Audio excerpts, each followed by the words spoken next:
নমস্কাৰ এই মুহূৰ্তত আহি পৰিছে সন্ধিয়াৰ কিবা টপিক ব্ৰেকিং নিউজ। আজি হৈছে 31 মে। কাইলৈ পুৱাৰ পৰা অসমৰ লগতে ভাৰতবৰ্ষত সলনি হ'ব কেইবাটাও নতুন নিয়ম। নাজানিলে আপুনি পৰিব ভয়ংকৰ বিপদত। অৰুণোদয়ৰ প্ৰতিজন হিতাধিকাৰীৰ একাউণ্টত 550 টকাৰ পৰিৱৰ্তে 3000 টকা সোমাই দিব অসমৰ মুখ্যমন্ত্ৰী ডক্টৰ হিমন্ত বিশ্ব শৰ্মাই। যদি আপুনি চৰকাৰী ঘৰৰ বাবে জিঅ'ডিং কৰিছে, চৰকাৰী ঘৰৰ প্ৰথম কিছু টকা সোমাব আপোনালোকৰ একাউণ্টত। দেশৰ কোটি কোটি কৃষকৰ একাউণ্টত অসমৰ মুখ্যমন্ত্ৰী ডক্টৰ হিমন্ত বিশ্ব শৰ্মাই 11,000 টকা প্ৰদান কৰিব। যদি আপুনি এজন কৃষক তেন্তে ভাল খবৰ, আপুনি আত্মীয়গোটত 10,000 টকা চেক পাইছেনে? এতিয়া আপোনালোকৰ একাউণ্টত মুখ্যমন্ত্ৰী ডক্টৰ হিমন্ত বিশ্ব শৰ্মাই 25,000 টকা সোমাই দিব।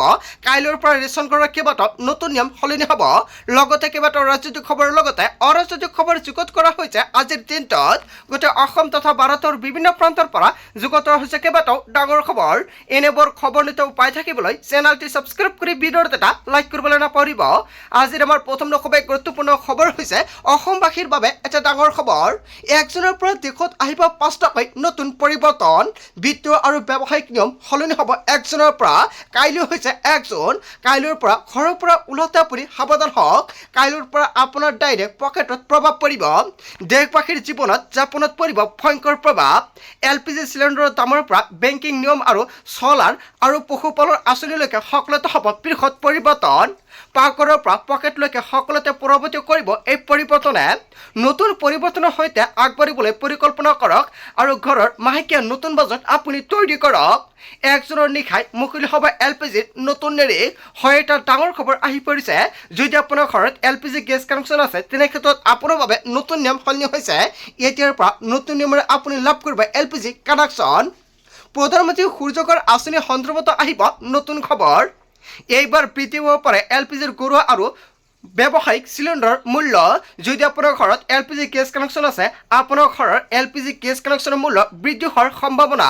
বিমান ইন্ধন আৰু CNG PNGৰ দামত 1 জুনৰ পৰা আহিব ডাঙৰ পৰিৱৰ্তন। বিমান ইন্ধনৰ দাম বৃদ্ধি হ'লে বৃদ্ধি পাব পাৰে বিমানৰ ভাড়া। CNG PNGৰ পুনৰ মূল্য বৃদ্ধি হ'লে বৃদ্ধি পাব গাড়ীৰ ভাড়াও। ক্ৰেডিট কাৰ্ডক লৈও 1 জুনৰ পৰা আহিব নতুন নিয়ম। যদি আপুনি ক্ৰেডিট কাৰ্ড ব্যৱহাৰ কৰে তেনে ক্ষেত্ৰত আপোনাৰ বাবে এটা ডাঙৰ খবৰ আহি পৰিছে। ক্ৰেডিট কাৰ্ডৰ ৰিৱাৰ্ড পইণ্ট আৰু মাচুলৰ গাঁথনি সংশোধনৰ বাবে বহুকেইটা বেংকে সলনি কৰিব ক্ৰেডিট কাৰ্ডৰ নতুন নিয়ম। 1 জুনৰ পৰা ড্ৰাইভিং লাইচেন্স লোৱাৰ প্ৰক্ৰিয়াও সহজ হৈ পৰিব। ড্ৰাইভিং টেষ্ট দিবলৈ চৰকাৰী আঞ্চলিক পৰিবহণ কাৰ্যালয়লৈ যোৱাৰ প্ৰয়োজনীয়তা হ্ৰাস পাব। চৰকাৰী স্বীকৃতিপ্ৰাপ্ত ব্যক্তিগত ড্ৰাইভিং স্কুলত টেষ্ট উত্তীৰ্ণ হ'লে সেই প্ৰমাণপত্ৰত আপুনি 18তে লাভ কৰিব লাইচেন্স। PM সূৰ্যঘৰ চলাৰ আঁচনিৰ পৰিৱৰ্তনক লৈ চৰকাৰে গ্ৰহণ কৰিছে সিদ্ধান্ত। আৰু ফ্ৰী বিজুলীৰ ৰাজসাহায্য আৰু পঞ্জীয়নৰ নিয়মত অনা হ'ব সাল সলনি। 1 জুনৰ পুৱাৰে পৰাই এই নিয়মসমূহ সমগ্ৰ দেশতে কাৰ্যকৰী হ'ব। হয়, 1 জুনৰ পৰা আৰু কেইবাটাও নতুন নিয়ম সলনি হ'ব। আৰু কি নতুন নিয়ম সলনি হ'ব নিশ্চয় নেক্সট ভিডিঅ'ত জনাই দিম। আজিৰ ভিডিঅ'ত যিমান পাৰে সকলোৱে শ্বেয়াৰ কৰি সকলোকে জনাই দিয়ক। তাৰ পিছত অসমবাসীৰ ৰাজক জনাইছে আমাৰ পৰৱৰ্তী খুবেই গুৰুত্বপূৰ্ণ খবৰ। লগতে এটা ডাঙৰ খবৰ, ৰেচন কাৰ্ডৰ হিতাধিকাৰীলৈ ডাঙৰ খবৰ আহি পৰিছে। NFS হিতাধিকাৰীৰ তালিকাৰ পৰা কৰ্তন হ'ব পাৰে আপোনাৰ নাম। যদি আপোনাৰ ৰেচন কাৰ্ড আছে আপোনাৰ বাবে এটা বেয়া খবৰ। লাখ লাখ হিতাধিকাৰীৰ নাম কৰ্তন কৰা হ'ব। যদি আপোনাৰ ৰেচন কাৰ্ড আছে আপোনাৰ নাম কৰ্তন কৰিব নাই, আপুনি এতিয়াই চাই লওক। চৰকাৰে জাৰি কৰিছে জৰুৰী জাননী। আজিয়েই যাব লাগিব সুলভ মূল্যৰ দোকানলৈ। সম্পূৰ্ণ কৰিব লাগিব আপোনাৰ EKYCৰ কাম কাজ। অন্যথা হিতাধিকাৰীৰ তালিকাৰ পৰা কৰ্তন কৰা হ'ব আপোনাৰ নাম। সকলো হিতাধিকাৰীয়ে কৰিব লাগিব EKYC আপডেট। সৰ্বোচ্চ ন্যায়ালয়ৰ নিৰ্দেশনা অনুসৰি জাৰি কৰা হৈছে এই জাননী। যদি আপোনাৰ ৰেচন কাৰ্ড আছে আপুনি EKYC কৰিছেনে? যদি আপুনি EKYC কৰিছে তেনে ক্ষেত্ৰত পুনৰ আপুনি কৰিব নালাগে। যিসকল হিতাধিকাৰী এতিয়ালৈকে ৰেচন কাৰ্ডৰ EKYC কৰা নাই অতি শীঘ্ৰে কৰি লৈ লওক, অন্যথা আপুনি পৰিব ভয়ংকৰ বিপদত। তাৰ পিছত অসমবাসীৰ ৰাজক জনাইছে আমাৰ পৰৱৰ্তী খুবেই গুৰুত্বপূৰ্ণ খবৰ। লগতে এটা ডাঙৰ খবৰ, কাইলৈ হৈছে 1 জুন। দেশত আহিব কেইবাটাও নতুন পৰিৱৰ্তন। LPG সংযোগক লৈ আহিব এটা ডাঙৰ খবৰ।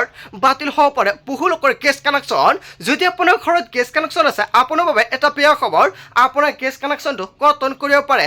কাৰ বাতিল হ'ব গেছ সংযোগ। চৰকাৰে নিৰ্দেশনা জাৰি কৰিছে।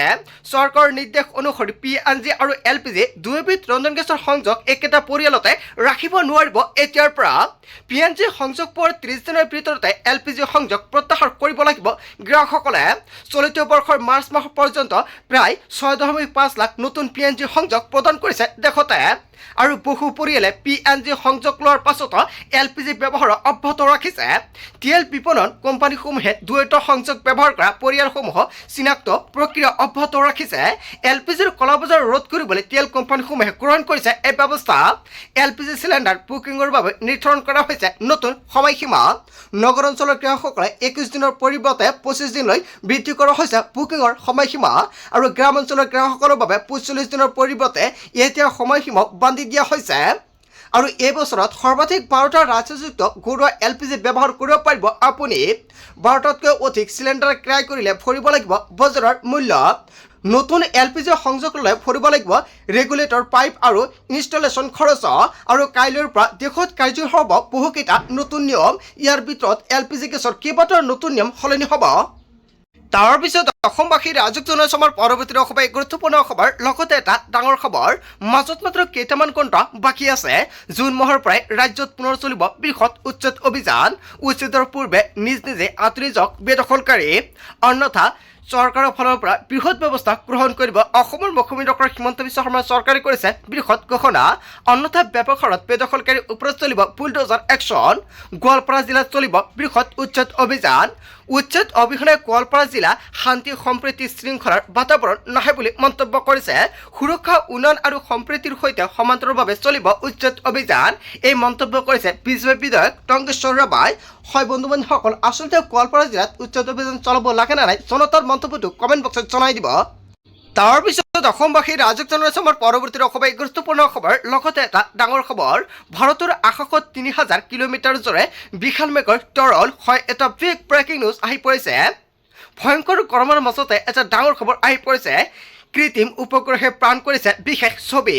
গৰমৰ পৰা সকাহ বিচাৰি দেশবাসীলৈ বতৰ বিজ্ঞান কেন্দ্ৰৰ ফালৰ পৰা আগজাননী জাৰি কৰিছে। ঘণ্টাত 100 কিলোমিটাৰ বেগত বলিব ধুমুহা। ভাৰতৰ কেইবাখনো ৰাজ্যলৈ ৰেড এলাৰ্ট জাৰি কৰিছে IMDৰ ফালৰ পৰা। ছুপাৰ এনৰনৰ বাবে হোৱা জলবায়ু পৰিৱৰ্তনৰ বাবে বতৰ ল'ব ভয়ংকৰ ৰূপ। উত্তৰ পূব আৰু মধ্য ভাৰতৰ এক বৃহৎ অংশত বতৰে সন্ত্ৰাস সৃষ্টিৰ আশংকা। দিল্লী, NCR আৰু উত্তৰ প্ৰদেশ, বিহাৰ, ঝাৰখণ্ড আৰু উত্তৰ পূৰ্ব অঞ্চলৰ প্ৰতিখন ৰাজ্যলৈ এলাৰ্ট জাৰি কৰা হৈছে। ধুমুহা, বৰষুণ আৰু বজ্ৰপাতক লৈ বতৰ বিজ্ঞান কেন্দ্ৰৰ ফালৰ পৰা এলাৰ্ট জাৰি কৰিছে। বতৰ বিজ্ঞান কেন্দ্ৰই মেঘৰ গতিবিধিৰ ওপৰত ৰাখিছে তীক্ষ্ণ নজৰ। সংশ্লিষ্ট ৰাজ্যসমূহক হাই এলাৰ্ট জাৰি কৰিছে আৰু জনসাধাৰণক সতৰ্ক হৈ থকাৰ বাবে জনাইছে আহ্বান। বৰষুণৰ প্ৰভাৱ কম হোৱা অঞ্চলত তীব্ৰ গতিত ধূলিৰ ধুমুহাৰ আশংকা কৰিছে। প্ৰয়োজন নহ'লে ঘৰৰ পৰা বাহিৰলৈ নোলাবলৈ পৰামৰ্শ দিছে ভাৰতীয় বতৰ বিজ্ঞান কেন্দ্ৰৰ ফালৰ পৰা। গছৰ তলত বা পুৰণি কেঁচাঘৰৰ ওপৰত আশ্ৰয় নল'বলৈ দিয়া হৈছে পৰামৰ্শ আৰু সতৰ্কবাণীও জাৰি কৰিছে। যদি আপোনাৰ গাঁও বা অঞ্চলত এনেকুৱাকৈ আপুনি দেখিছে পৰিৱৰ্তন, নিশ্চয় কমেণ্ট বক্সত জনাই দিব। তাৰ পিছত অসমবাসী ৰাজক জনাইছে আমাৰ পৰৱৰ্তী অসমৰ গুৰুত্বপূৰ্ণ খবৰ। লগতে এটা ডাঙৰ খবৰ, অসমতে সুৰে সুৰে বাঢ়িছে বাছৰ ভাড়া। তেলৰ দাম বৃদ্ধিৰ সুযোগ লৈ ভাড়া বৃদ্ধি কৰিছে যাত্ৰীবাহী বাছে। হয়, এটা বিগ ব্ৰেকিং নিউজ আহি পৰিছে। আপোনাৰ অঞ্চলত বাছৰ ভাড়াৰ লগতে বেলেগ বাহনৰ ভাড়া বৃদ্ধি হৈছে নে নাই কমেণ্ট বক্সত জনাই দিব। মন্ত্ৰীয়ে ৰাজহুৱা বাছ আৰু ব্যৱহাৰ কৰিবলৈ দিয়া সময়তে জনতাক ৰামটাঙন। বৃদ্ধি পালে গুৱাহাটীৰ পৰা উজনিমুখী বাছৰ ভাড়া। ডিজেলত 5 টকা বৃদ্ধিৰ বিপৰীতে বাছৰ ভাড়া বাঢ়িল 50ৰ পৰা 100 টকালৈকে। তেলৰ দাম বৃদ্ধিৰ মাজতে যাত্ৰীৰ মূৰত ৰামটাঙন। যাত্ৰীবাহী বাছে প্ৰকাশ কৰিলে বাছ ভাড়াৰ তালিকা। গুৱাহাটীৰ পৰা তেজপুৰলৈ 400 টকাৰ পৰিৱৰ্তে হলগৈ এতিয়া 500 টকা। গুৱাহাটীৰ পৰা ডিব্ৰুগড়লৈকে 700 টকাৰ বিপৰীতে হলগৈ 800 টকা। গুৱাহাটীৰ পৰা গোলাঘাটলৈ 550 টকাৰ পৰিৱৰ্তে হলগৈ 650 টকা। আৰু গুৱাহাটীৰ পৰা যোৰহাটলৈ 550 টকাৰ বিপৰীতে হলগৈ 650 টকা। গুৱাহাটীৰ পৰা ধেমাজিলৈ 700 টকাৰ বিপৰীতে হলগৈ 800 টকা। গুৱাহাটীৰ পৰা লখিমপুৰলৈ 650 টকাৰ বিপৰীতে হলগৈ 750 টকা। আপোনাৰ অঞ্চলত যান বাহনৰ মূল্য লগতে বৃদ্ধি পাইছে নেকি ভাড়া, নিশ্চয় আপুনি কমেণ্ট কৰি জনাই দিব। গুৱাহাটীৰ পৰা মাৰ্ঘেৰিটালৈ 900 টকাৰ বিপৰীতে হলগৈ 1000 টকা। গুৱাহাটীৰ পৰা জাগুনলৈ 1000 টকাৰ বিপৰীতে হলগৈ 1100 টকা। এনেকুৱাকৈ ভয়ংকৰভাৱে বৃদ্ধি পাইছে বাছৰ মূল্য। তাৰ পিছত অসমবাসী ৰাজক জনাইছে আমাৰ পৰৱৰ্তী অসমৰ গুৰুত্বপূৰ্ণ খবৰ। লগতে এটা ডাঙৰ খবৰ, শিক্ষক শিক্ষয়িত্ৰীলৈ জৰুৰী খবৰ আহি পৰিছে। মোবাইল ব্যৱহাৰ কৰাক লৈ নিৰ্দেশনা জাৰি কৰিছে শিক্ষক আৰু শিক্ষয়িত্ৰীলৈ। শ্ৰেণীকোঠাৰ ভিতৰতে মোবাইল চাব নোৱাৰিব এতিয়াৰ পৰা। পাঠদান চলি থকাৰ সময়ত সম্পূৰ্ণৰূপে নিষিদ্ধ মোবাইল ফোন। জৰুৰী আৰু চৰকাৰী নিৰ্দেশ পালনৰ স্বাৰ্থতে মোবাইল ব্যৱহাৰ কৰিব পাৰিব। শীঘ্ৰে নিৰ্দেশনা কাৰ্যকৰী কৰিবলৈ প্ৰতি বিদ্যালয়ৰ প্ৰশিক্ষকলৈ জাৰি কৰিছে এই জাননী। নিয়ম উলংঘন কৰিলে বিভাগীয় পদক্ষেপ গ্ৰহণ কৰিব বুলি ঘোষণা কৰিছে। চৰকাৰী প্ৰতিষ্ঠিত আৰু প্ৰাথমিক উচ্চ প্ৰাথমিকলৈ এই নিৰ্দেশনা জাৰি কৰা হৈছে। বজালী জিলা প্ৰাথমিক শিক্ষা বিষয়াৰ কাৰ্যালয়ৰ এই নিৰ্দেশনা কেৱল বজালী জিলাতে প্ৰযোজ্য হ'ব। এই নিৰ্দেশনা শিক্ষক শিক্ষয়িত্ৰীলৈ জৰুৰী খবৰ আহি পৰিছে। তাৰ পিছত অসমবাসী ৰাজুক জনোৎসৱৰ পৰৱৰ্তী খুবেই গুৰুত্বপূৰ্ণ খবৰ, লগতে এটা ডাঙৰ খবৰ। ৰাজ্যৰ লাখ লাখ ৰেচন কাৰ্ডৰ হিতাধিকাৰীলৈ জৰুৰী খবৰ আহি পৰিছে। 1 জুনৰ পৰা অনিৰ্দিষ্ট কাললৈকে বন্ধ থাকিব দালি, চেনি আৰু নিমখ। কাইলৈৰ পৰা এইকেইবিধ সামগ্ৰী আপুনি নাপাব। ৰেচন কাৰ্ড থাকিলেও নাপাব দালি, চেনি আৰু নিমখ।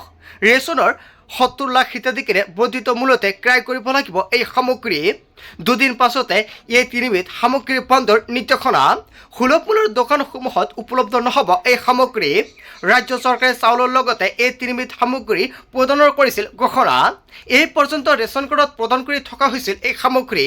পৰৱৰ্তী নিৰ্দেশনা নিদিয়া পৰ্যন্ত নাপাব দালি, চেনি আৰু নিমখ। 7 মাহৰ বাবে এই তিনি সামগ্ৰীৰ প্ৰদানৰ আছিল চুক্তি। জুন মাহৰ পাছত পুনৰ এই তিনিবিধ সামগ্ৰীৰ প্ৰদান ৰাখিব প্ৰশাসন। চুক্তি শেষ হোৱাৰ বাবে জুন মাহত নাপাব পাৰে আপুনি এই সামগ্ৰী। ৰাজ্যৰ লাখ লাখ ৰেচন কাৰ্ডৰ হিতাধিকাৰীলৈ জৰুৰী খবৰ আহি পৰিছে। যদি আপোনাৰ ৰেচন কাৰ্ড আছে, আপুনি কাইলৈৰ পৰা এইকেইবিধ সামগ্ৰী নাপাব, অকল চাউলহে লাভ কৰিব। বন্ধু বান্ধৱীসকল, গোটেই অসম তথা ভাৰতৰ বিভিন্ন প্ৰান্তৰ পৰা যুগত হৈছে কেইবাটাও ডাঙৰ খবৰ। এনেবোৰ খবৰ নিতৌ পাই থাকিবলৈ চেনেলটি ছাবস্ক্ৰাইব কৰি ভিডিঅ'ত এটা লাইক কৰিবলৈ নাপাহৰিব। So thank you for watching full video.